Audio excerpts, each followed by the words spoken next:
একটা সাথী ছিল দেশের বাড়িতে, মিষ্টি প্রেমের লিখত চিঠি প্রতি মাসেতে।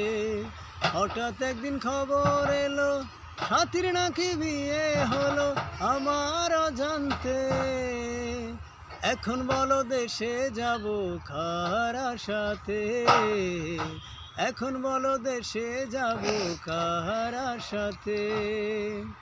বিকেল বেলায় পুকুরে ঘাটে জমতো আসর মেঘ, মাছ ধরারই ছলে প্রেমের গল্প হতো শেষ। বিকেল বেলায় পুকুরে ঘাটে জমতো আসর মেঘ, মাছ ধরারই ছলে প্রেমের গল্প হতো শেষ।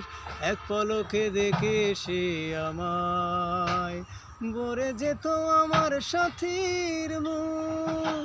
এখন বলো দেশে যাব কার আশাতে, এখন বলো দেশে যাব কার আশাতে।